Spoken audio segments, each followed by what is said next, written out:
Baik, assalamualaikum warahmatullahi wabarakatuh. Sekarang kita mulai lagi pembahasan tentang aliran-aliran ya guys. Kita akan belajar tentang apa aliran ya. Aliran ya, aliran-aliran atau mazhab ya dalam hukum pidana ya. Aliran-aliran atau mazhab ya, mazhab ya. Sorry, mazhab. Mazhab. Klik banget tulisannya. Mazhab. Mazhab ya. Aliran-aliran atau mazhab yang terdapat di dalam ilmu hukum pidana atau kriminologi ya. Aliran-aliran atau mazhab kriminologi.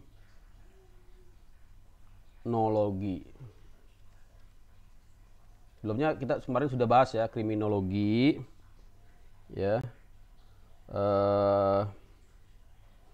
kaitannya dengan ilmu pengetahuan yang mempelajari sebab-sebab timbulnya kejahatan ya. Jadi ada macam-macam ya, ada kriminologi antropologi dan kriminologi sosiologi ya. Nah, kemudian ada juga kriminologi aetiologi. Jadi yang kita bahas di sini adalah khususnya adalah kriminologi aetiologi ya, yaitu ya yang membahas apa ya, warna yang lain ya, sebab-sebab ya timbulnya kejahatan ya, ini ya guys, sangat penting sekali ya. Nah, ada beberapa mazhab ya atau aliran yang terpenting ya terkait dengan masalah ini ya. Pertama adalah ini biar kita tahu aja ya. Mazhab dari Itali ya. Mazhab dari Itali. Pertama mazhab apa? Itali ya. Mazhab Italia ya. Atau disebut juga aliran biologi kriminal ya. Disebut juga aliran biologi kriminal gitu ya. Disebut juga antropologi kriminal ya. Disebut juga sebagai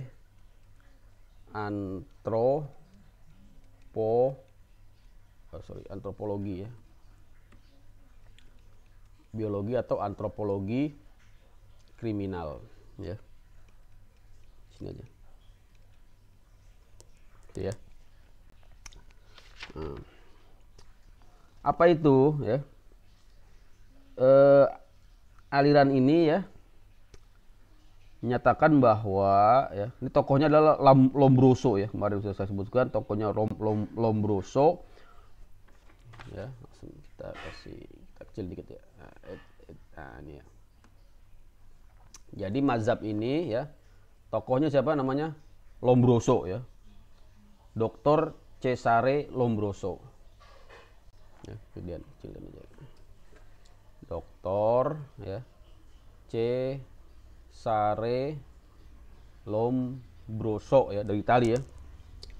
Dia mengupakan pendapat yang mengatakan bahwa ya le homo delinquente ya, le homo delinquente bukunya ya.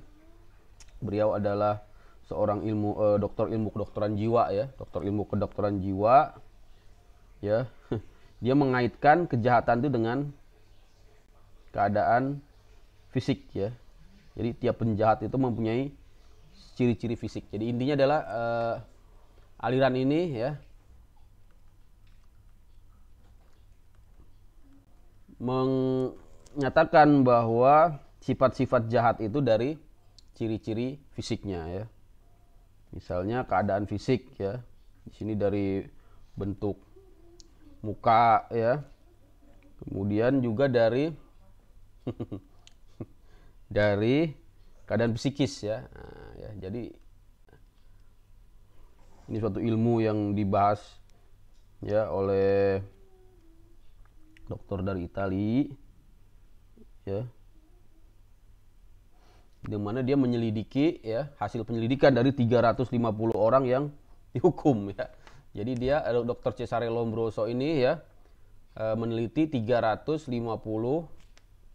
ya napi ya, meneliti Dr. Lombroso ya. Nah, kemudian menyimpulkan ya bahwa kejahatan itu, sifat-sifat jahat itu dapat dilihat dari ciri-ciri fisik dan kondisi psikis ya. Mungkin yang lebih kita tekankan di kondisi psikis ya. Kalau ciri-ciri fisik kan sangat ya, penelitiannya saya kira sangat subjektif sekali. Mungkin ciri-ciri psikis ini ya. Jadi misalnya orang ini tidak memiliki perasaan menyesal ya.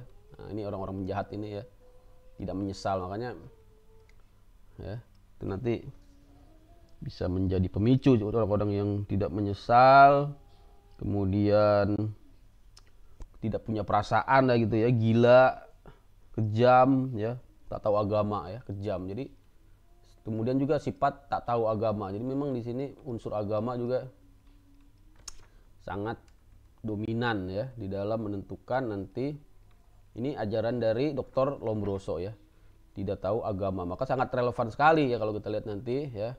Pemberantasan kejahatan harus dikaitkan dengan agama ya. Kemudian juga ada di sini tabiat ya. Tabiat dari para pelaku kejahatan itu ya. Di sini sih memang ada hasil-hasil penelitian yang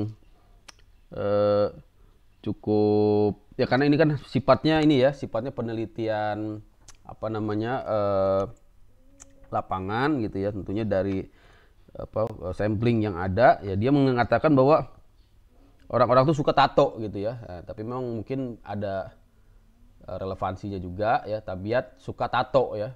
Nah, ini memang, jadi memang sudah diteliti ini oleh beliau ini ya, oleh ahli dari biologi kriminal ya. Kemudian juga suka minuman keras ya, miras ya, dan juga suka main judi ya. Nah, ini ada ilmunya ternyata ya, dari mazhab Italia biologi kriminal atau antropologi kriminal ya, yang dicetuskan oleh tokoh yang sangat terkenal Dr. Cesare Lombroso dalam bukunya ya. Jadi ini ditulis dalam buku ya, dalam buku beliau yang berjudul Le Homo Delinquenti ya, Le Homo L ya, Le Homo Delinquenti ya, bahasa Italia ini ya, Delinquenti ya, Delinquenti ya, ya pakai warna merah. Nah ini bukunya ya, sangat kenal sekali ya. Dia adalah guru besar ilmu kedokteran ya, jiwa ya, di penjara Italia. Jadi ini 30 napi di Italia ya. Dia melakukan penelitian terhadap 30 napi di Italia, kemudian mengeluarkan buku ya, dan hasil dari penelitian ini ya, hasil dari penelitian ini ada ciri-ciri fisik ya, psikis dan tabiat. Kemudian pendapatnya apa? Pendapatnya bahwa ya itu tadi ya, orang-orang yang punya fisik-fisik tersebut ya, jadi khawatirkan akan menjadi tipe penjahat ya. Kemudian juga faktor lingkungan juga di sini ya, bahwa menurut Lombroso ya, orang itu menjadi penjahat karena memang dilahirkan sebagai seorang penjahat ya. Pendapat Lombroso ini mendapat perhatian dari masyarakat, tapi juga dicela ya. Jadi pendapat ini dicela, wajar ya, karena memang ini terlalu mengeneralisir ya tentunya ya, walaupun memang berdasarkan penelitian tentunya ya, tapi juga ini dicela ya, pendapat ini dicela ya, banyak yang mencela ya. Misalnya ya kasus terakhir kan juga ada ya, seorang menteri yang mengungkapkan ini ya, tapi karena memang forumnya tidak pas ya, mengatakan orang Priuk itu penjahat, tentunya menjadi ajang demo ya. Nah, ini. Tapi memang ini secara ilmu pengetahuan ada ya, yaitu dikeluarkan oleh tokoh yang bernama Lombroso. Kemudian Ini ada banyak kesalahan tentunya karena hanya mengamati dari para sampling yang sangat sedikit tentunya. Nah kemudian jadi kesimpulannya ini banyak dicela ya, banyak kesalahan ya, teori-teorinya juga ya, banyak dicela terutama yang terkait dengan masalah fisik ini ya, masalah ciri-ciri fisik, karena di sini menekankan pada satu etnis tertentu sepertinya, misalnya kepalanya menonjol ya, matanya kecil ya, rahangnya menonjol ya, lubang hidungnya terlalu besar. Nah ini memang ini yang patut dipertanyakan ya, ada ciri-ciri fisik orang penjahat ya tentunya, karena 350 orang napi di Italia itu ya kebetulan mungkin ya satu suku tertentu gitu ya yang ciri-ciri fisiknya seperti itu, dan makanya ini banyak dicela ya, terutama terkait dengan fisik ya. Kemudian juga ya pada akhirnya penyelidikannya ya banyak dianggap salah gitu ya, jadi dianggap banyak kesalahan, walaupun mungkin secara psikologis tadi ada benarnya juga ya kalau secara psikologis tadi. Baik, saya kira itu. Nanti kita masuk lagi ke aliran mazhab Prancis ya, ini kita catat aja ya. Yang kedua ya, yang pertama tadi ya. Yang kedua yaitu aliran Prancis ya. Tadi aliran Italia ya. Aliran Prancis ini di tahun 1800 ya. Warnanya aja ya sama. Nah, aliran Prancis ya. Tahun berapa? 1843 ya, sampai dengan 1924 ya, dicetuskan oleh seorang dokter juga dia, mahaguru di bidang kedokteran forensik ya, yaitu bernama Kalasani ya,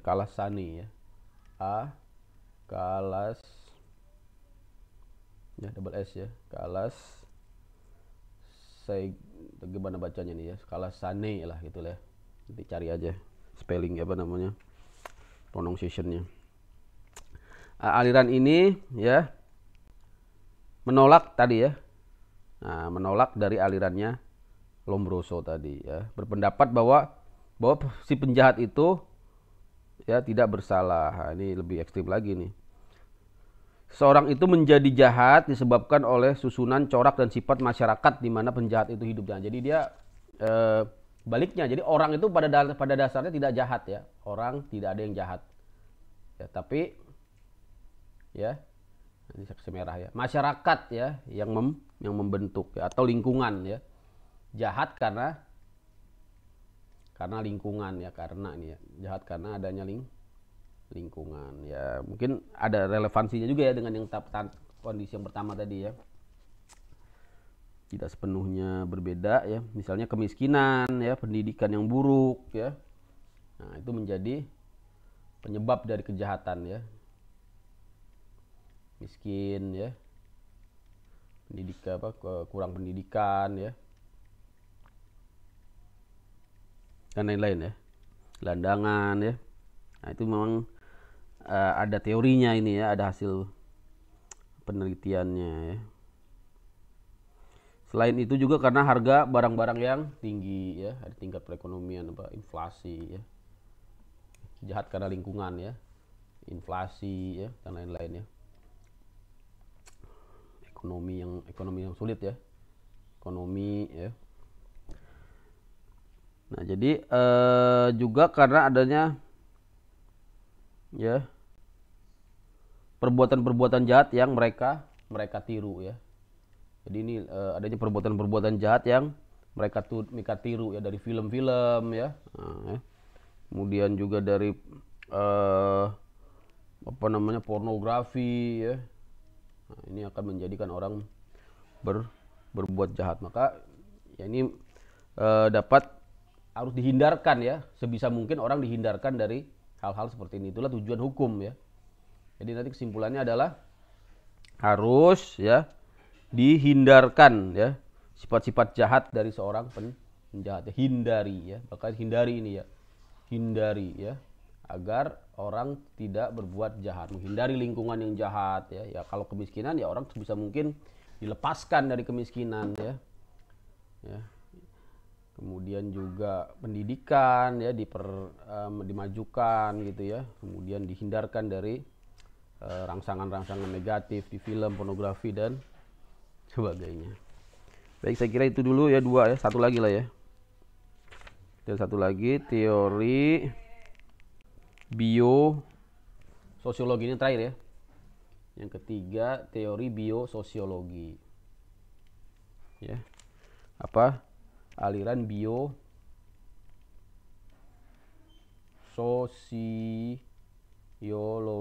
Apa bedanya aliran ini ya? Tahun 1856 ya. Sampai 1926 ya. Yaitu tokohnya adalah Every ya, Every ya. Every ya. Ini ahli hukum pidana ya, ilmu hukum. Jadi ilmu hukum pidana ya. Nah, dia berpendapat bahwa sebab-sebab kejahatan baik pada pembawaan yang terdapat pada manusia maupun pada masyarakat. Jadi ada dua ya. Nah, sebab-sebab kejahatan itu ada dua. Jadi dia menggabungkan tadi ya, dua teori ini ya. Jadi pada manusianya ya sendiri ya, dan juga pada masyarakat yang menurut Every ya. Every, menurut Every ini ya.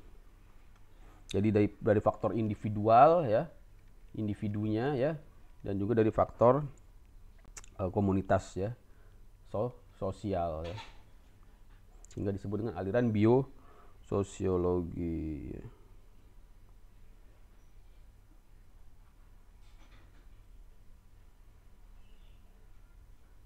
Baik, saya kira itu ya. Ada 3 aliran besar di dalam kriminologi yang bisa saya sampaikan ya. Terima kasih. Kita lihat lagi apa itu, yaitu aliran mazhab Itali ya, yang intinya tadi berasal dari ciri-ciri penjahatnya sendiri ya, berasal dari dalam ya, yaitu dari segi fisiknya, dari segi psikis dan dari segi tabiatnya ya. Kemudian juga aliran Perancis ya, yaitu dipelopori oleh Calassagne ya, nyatakan bahwa itu berasal dari masyarakat yang jahat ya, lingkungan ya. Kemudian juga adanya contoh-contoh ya yang mereka tiru ya. Kemudian yang terakhir aliran biososiologi dari Every ya. Every di tahun 1856 ya, menggabungkan kedua teori di atas. Baik, terima kasih, semoga bermanfaat. Assalamualaikum warahmatullahi wabarakatuh.